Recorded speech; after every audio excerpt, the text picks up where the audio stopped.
이 영상은 클로바 더빙으로 제작되었습니다.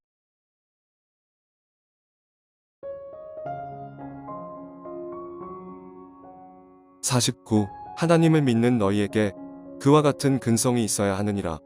2010년 11월 6일 토요일입니다. 어젯밤 너무나 기이한 꿈을 꾸게 되었습니다. 하나님께서 재벌의 생성 이유와 그들의 근성에 대하여 보여주셨습니다. 꿈속이지만 지능지수가 1000이나 된 듯 놀랍도록 깨닫게 하신 것입니다.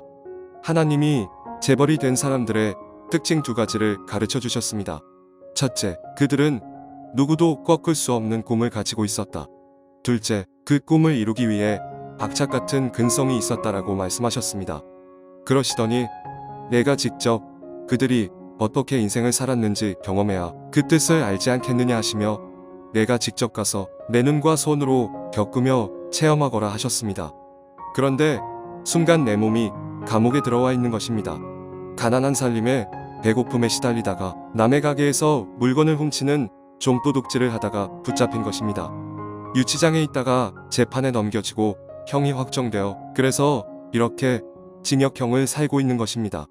감옥에서 어떻게 하면 사기를 잘 치고 범죄를 더 잘 저지르고 형사들의 눈에 붙잡히지 않는지 범죄를 지능적으로 더 심도 있게 배우는 사람도 있었고 잡혀온 사실에 분노해서 세상을 원망하고 자기 분노에 사로잡혀 점점 정신병자처럼 성격이 흉폭해지는 사람들도 있었습니다. 꿈속에서의 나는 왜 내가 좀도둑질을 했는지 스스로 후회하기 시작했습니다. 땀 흘려 일하지 않고 쉽게 돈을 손에 쥐고 싶었던 내 어리석은 지난날의 선택들을 철저히 반성하는 것입니다. 그리고 감옥에서의 삶이 상당히 싫었습니다. 범죄를 저지른 사람들의 살벌한 눈치를 보며 숨죽이며 살아야 하고 항상 눈을 땅에 내리깔고 다녀야 하고 먹는 것도 맘 편히 먹지 못하고 그 많은 사람들 틈새에서 조각잠을 자야 하고 화장실은 하나인데 다른 죄수들이 다 보고 있는 환경에서 일을 보아야 하고 이런 모든 환경들이 죄를 짓고 다시는 이런 곳에 오지 말자고 나 자신을 크게 각성하고 자각하게 만들었습니다. 형은 6개월을 받았지만 그 6개월이 일주일처럼 느껴지도록 부지런하게 행동했습니다. 비꼬며 트집 잡는 다른 동료 죄수들에게 얻어맞아도 머리를 굽실거리며 웃었고 이곳에서 벗어날 수만 있다면 무엇이든 할 수 있으리라는 마음에 참고 또 참고 남이 시킨 일도 마다하지 않고 떠맡아 하면서 몇 개월 사이에도 모범수가 되었습니다. 그렇게 꿈만 같이 6개월이 흘러 형기를 무사히 마치고 다시 추록하여 자유의 몸이 된 것입니다. 그때부터 나는 막노동부터 시작해서 무엇이든지 이를 악물고 악착같이 일을 했습니다. 그렇게 성실성과 근면함을 가지고 건설 노동자의 일을 했는데 그렇게 수십 년 일하다 보니 30년 뒤 건설업계에서 규모 1위의 제일 큰 건설업 회사를 거느리는 재벌 회장이 된 것입니다. 좀도둑으로 잡혀 감옥에서 생활했던 6개월이 나에게는 쓰디쓴 최고의 약이 되어 평생 요령 부리지 않고 쉽게 돈 버는데 마음 쓰지 않고 성실과 근면과 맡은 바 일을 반드시 해내는 근성으로 30년을 살아왔더니 결국 재벌이 된 것입니다. 그러는데 갑자기 장면이 바뀌면서 내가 병원 중환자실에 누워있는 것입니다. 내가 가망이 없다고 수술해봐야 소용없다고 하는 의사의 소리가 들리고 길에서 쓰러진 나를 구급대원이 싣고 왔는데 보호자도 없고 수술비도 없는 노숙자 같은 사람 같다며 간단한 응급조치만 하고 병원을 내보내자고 하는 병원 관계자들의 영혼 없는 대화 같은 냉정한 소리가 내 귀에 들립니다. 의식을 잃고 쓰러져 있었지만 거의 다 죽은 사람처럼 내 몸은 손가락 하나 움직일 수 없었지만 그들이 주고받는 이야기를 생생하게 다 들을 수 있었습니다. 몸을 움직이지 못하고 시체처럼 누워있는데도 서러워서 뜨거운 눈물이 흐릅니다. 부모를 일찍 여의고 고아로서 홀로 살아온 삶, 성인이 되어서 고아원을 나왔지만 반겨주는 이 하나도 없는 쓸쓸하고 고독한 세상에서 살아서 무엇 하나 하는 절망감이 이 청년을 인생의 벼랑 끝으로 몰아세웠습니다. 이 청년은 어차피 소망 없는 세상, 진탕술이나 먹다가 죽어버리자고 돈이 생기는 대로 술을 마시기 시작했고 이윽고 몸이 다 망가지기 시작했습니다.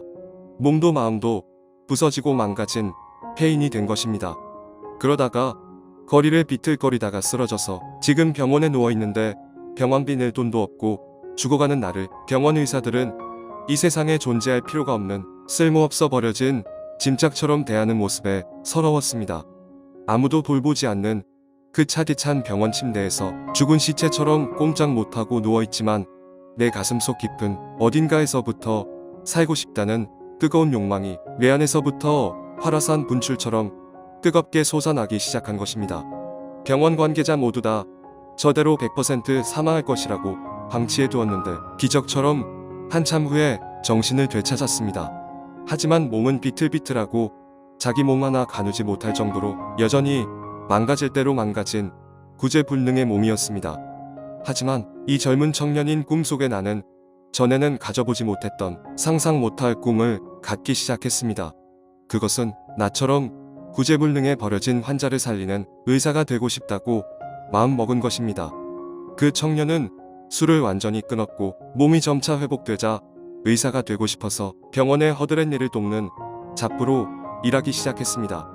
그리고 내 인생하고는 상관없다고 여겨져 포기했던 공부의 꿈을 꾸면서 의사가 되고자 입시를 준비하게 되었습니다. 병원 허드렛 일로 푼돈을 벌며 주경야독하는 일은 결코 쉽지 않은 일이었습니다. 그렇게 해서 마침내 의과 대학에 들어갔고 다른 돈 많은 의사 후보생들은 꺼리는 병원 내에 온갖 험한 일, 지저분하고 꺼리는 일들을 자처해서 학비를 벌고자 아르바이트를 하기 시작했습니다. 병원에서 최고의 고액 아르바이트였던 의사 후보생들만이 할 수 있는 시체 닦는 아르바이트도 도맡아 하면서 담력도 키우고 죽은 이에 대한 존경심을 배우며 그 학비로 의사 공부를 끝까지 할 수 있었습니다. 힘들 때마다 포기하고 싶을 때마다 그때 병원에 실려와서 죽어가던 그 불쌍한 청년이었던 자기 자신을 떠올리며 그 모든 힘겨운 순간들을 강한 정신력으로 이겨냈습니다. 레지던트 의사를 지나며 결국 최고의 성적으로 전문의가 되었습니다. 수술할 때마다 사람을 살려내야 한다는 일념으로 매 순간을 최선을 다했기에 수술 성공률 1위에 해당하는 명예를 얻을 수 있었고 환자들을 비롯한 병원 모든 관계자들에게 칭찬받고 존경받고 사랑받는 최고의 의사가 되었습니다. 그런 성실함을 가지고 작은 병원을 개원하게 되었는데 친절하고 환자를 가족처럼 여기고 실력 있는 의사 선생님으로서 각처에 소문이 나며 그 병원은 계속 거듭 성장하고 또 성장했습니다. 개인 병원에서 종합병원으로 성장했고 병원 내의 굳은 일을 다 해본 경험이 있었기에 병원의 모든 행정과 사무를 효율적으로 다룰 수 있었기에 환자를 왕처럼 섬기는 진료 방식과 병원의 가족 같은 환경은 사람들이 쏟아져 들어오듯이 찾는 병원으로 소문이 났습니다. 그리고 확장되어서 더 큰 병원이 되었고 30여 년이 흐른 후 마침내 대한민국에서 제일 큰 병원을 소유한 본인 자신이 의사이면서도 여러 개의 대형 병원을 소유한 의료 재벌이 되고만 것입니다. 재벌이 되어서도 어려운 형편에 있는 환자들 수술을 지원하는 일과 세계의 의료 수준이 낙후된 극빈 국가의 의료 인력들을 자원봉사로 지원하고 수술을 돕는 일들을 지금도 행하고 있는 존경받는 의사가 된 것입니다. 이렇게 평생을 의사로서 병원 최고 경영자로서의 삶을 살아온 것에는 나처럼 돈이 없어서 살 희망이 없다고 죽어가는 사람들을 살리는 의사가 되고 싶던 그때의 간절한 꿈, 어려운 형편의 사람들을 도와줄 수 있는 이익을 추구하는 병원이 아닌 사람을 살리는 진짜 병원을 만들고 싶었던 누구도 꺾을 수 없었던 강렬한 꿈이 있었기에 가능한 일이었습니다. 이렇게 평생을 어떻게 의사가 되어 살아왔는가. 병원 이사장 집무실 창가에 앉아 커피 한 잔에 차를 마시며 지나간 세월을 회상하고 있는데 꿈이 깨었습니다. 모두에게 미움받고 정죄받는 감옥에서 그리고 치료를 거부당한 죽음을 기다리던 차디찬 병원에서 그 가난과 고독과 서러움의 밑바닥에서 마음속 깊은 곳에서 솟구친 꿈과 결심과 각오는 나를 건설업 재벌회장이 되게 만들었고 나를 최고 의사가 되고 재벌이 되게 만든 것입니다.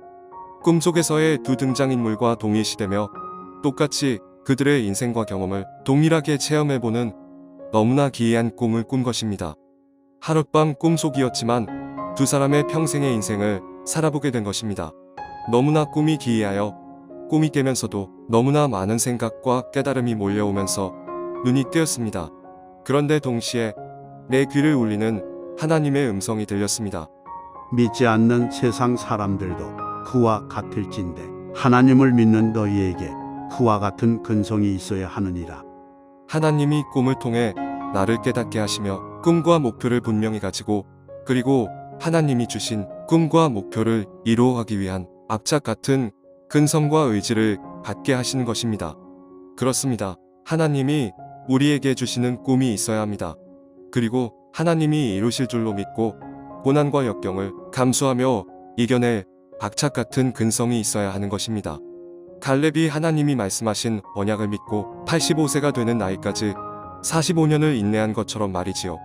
언약은 반드시 성취됩니다. 하나님의 약속은 반드시 이루어집니다.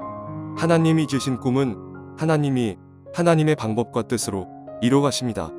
다만 한 가지 우리에게 필요한 것은 하나님이 주신 그 꿈을 끝까지 믿는 믿음과 그 꿈이 이루어질 때까지 인내의 땀방울을 흘리며 박착 같은 근성으로 우리에게 다가오는 모든 삶의 역병과 인생의 풍파에 맞서 싸울 강한 의지입니다.